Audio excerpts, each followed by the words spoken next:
guys, நாம இப்போ பாதுஷா செய்ய போறோம். 2 cups of maida and 1 cup rava, half cup ghee.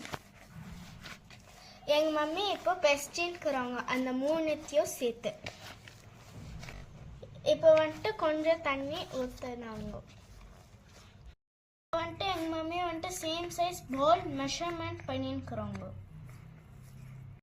எங்கள் மம்மி வந்துட்டு பால் மாதிரி ரொட்டேட் பண்ணுறாங்க. இதுதான் த ஷேப். ரெடி ஆயிடுச்சு. இப்போ வந்துட்டு நம்ம ஃப்ரை பண்ண போகிறோம். அது வந்துட்டு ஸ்விம்மிங் டான்ஸ் ஆடிட்ட பிறகு தான் எடுக்கணும். அதனால நம்ம வெயிட் பண்ணணும். இப்போ வந்துட்டு ஆயில் ஊற்றிக்கணும்.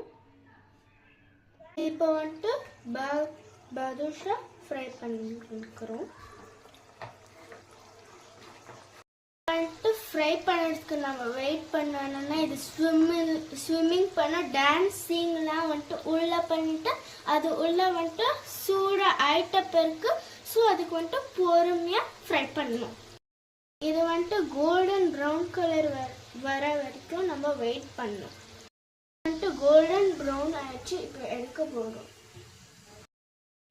இது வந்துட்டு நம்ம வந்துட்டு சுகர் சிரப் செய்ய போகிறோம். ஃப்ரை பண்ண பாதுஷாவை வந்துட்டு சுகர் சிரப்பில் போய் டிப் பண்ண போகிறோம். வந்துட்டு 15 minutes சுகர் சிரப்பில் இந்த பாதுஷாவை வைக்கணும். அப்புறமா நம்ம வந்துட்டு யம்மியாக சாப்பிடலாம்.